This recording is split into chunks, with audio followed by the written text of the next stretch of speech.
कभी सोचा है कि दुनिया में सबसे ज्यादा फिल्में कहाँ बनती हैं? हॉलीवुड में? नहीं, बल्कि भारत में।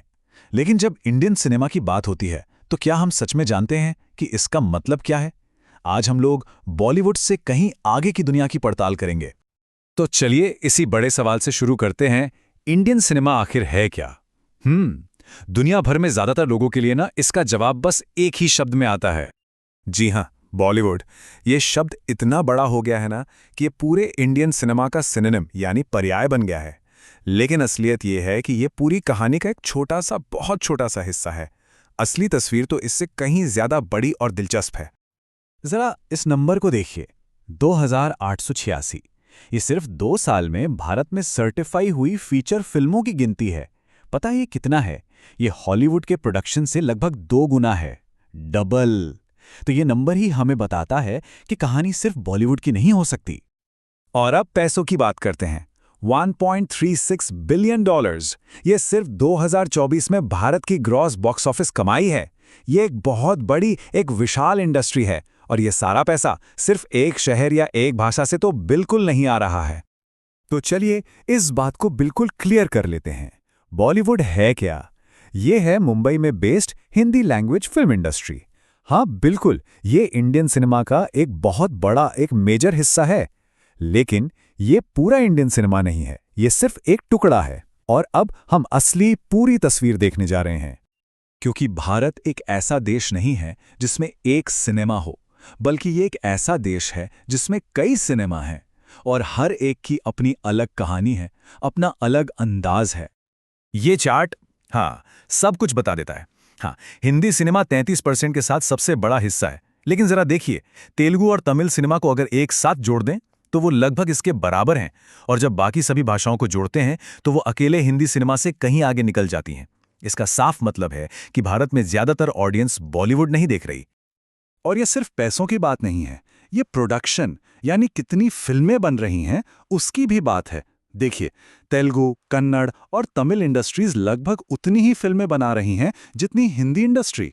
तो ये कोई छोटी मोटी क्षेत्रीय इंडस्ट्रीज नहीं हैं, ये अपने आप में पावर हाउसेज हैं। तो सवाल ये उठता है कि ये भाषाई विविधता, ये लिंग्विस्टिक डाइवर्सिटी आई कहाँ से? इसको समझने के लिए ना हमें समय में थोड़ा पीछे जाना होगा, इंडियन सिनेमा के एक सदी से भी ज्यादा लंबे सफर पर। सब कुछ शुरू हुआ 1913 में एक साइलेंट फिल्म राजा हरिश्चंद्र से। फिर 1931 में आलम आरा के साथ सिनेमा को अपनी आवाज मिली, और बस सब कुछ बदल गया। 40 से 60 के दशक को गोल्डन एज कहा जाता है, एक ऐसा दौर जहां गंभीर आर्ट हाउस फिल्में भी बन रही थीं और एपिक कमर्शियल हिट्स भी। और फिर आया 70 का दशक, जिसने हमें मसाला फिल्म का फॉर्मूला दिया। वही एक्शन, रोमांस, कॉमेडी और म्यूजिक का परफेक्ट ब्लेंड जो आज भी इंडियन सिनेमा को डिफाइन करता है। और ये इतिहास हमें सीधा आज के दौर में लाता है, जहां इंडियन सिनेमा कह सकते हैं कि पहले से कहीं ज्यादा एक्साइटिंग है। आज के ब्लॉकबस्टर को समझने के लिए 3 मुख्य स्टाइल्स को जानना होगा: मसाला, पैरेलल और बिल्कुल नया game changer, pan Indian wave. सबसे पहले आती है मसाला फिल्म। ये वो स्टाइल है जिसे ज्यादातर दुनिया इंडियन सिनेमा के रूप में जानती है। मतलब सोचिए, एक ही फिल्म में एक्शन भी, कॉमेडी भी, रोमांस, ड्रामा, मेलोड्रामा, सबका एक मिक्स। और हाँ, इसमें शानदार गाने और डांस नंबर्स तो होते ही हैं। ये एक कंप्लीट एंटरटेनमेंट पैकेज है। और फिर इसके बिल्कुल दूसरे छोर पर है पैरेलल सिनेमा। इसे आर्ट सिनेमा या इंडियन न्यू वेव भी कहते हैं। अगर मसाला फिल्म में कल्पना की दुनिया है, तो पैरेलल सिनेमा बिल्कुल असलियत है। ये रियलिज्म, नेचुरलिज्म पर फोकस करती है और अक्सर समाज से जुड़े गंभीर मुद्दे उठाती है। लेकिन पिछले कुछ सालों में सबसे बड़ा बदलाव जो आया है वो है ये पैन इंडियन मॉडल। इसको ऐसे समझते हैं, पहले एक तेलुगु फिल्म बनती थी तो सिर्फ तेलुगु ऑडियंस के लिए, उसकी सक्सेस उसी स्टेट तक रहती थी। लेकिन अब वही फिल्म एक ही दिन हिंदी, तमिल, मलयालम सब भाषाओं में डब होकर पूरे देश में रिलीज होती है। ये एक रीजनल कहानी को एक नेशनल बल्कि ग्लोबल इवेंट बना देता है।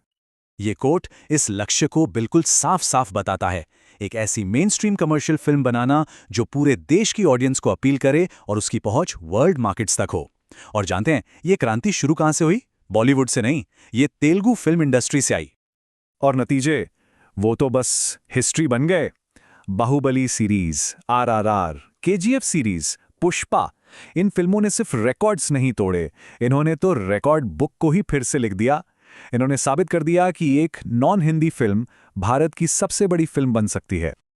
तो ये सब तो भारत के अंदर की बात हुई, लेकिन पूरी दुनिया भर में इसका क्या प्रभाव है? चलिए अब इंडियन सिनेमा के ग्लोबल फुटप्रिंट पर एक नजर डालते हैं और इसकी कहानी आपको जरूर हैरान कर सकती है। और ये ग्लोबल इन्फ्लुएंस ना कोई नई चीज नहीं है। 50 के दशक में राज कपूर सोवियत संघ में हॉलीवुड स्टार्स से ज्यादा पॉपुलर थे।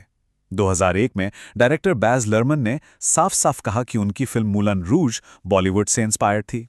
फिर डैनी बॉयल की Oscar winning film Slumdog millionaire को देखें, जिसे उन्होंने खुद हिंदी कमर्शियल सिनेमा को एक होमाश यानी श्रद्धांजलि कहा।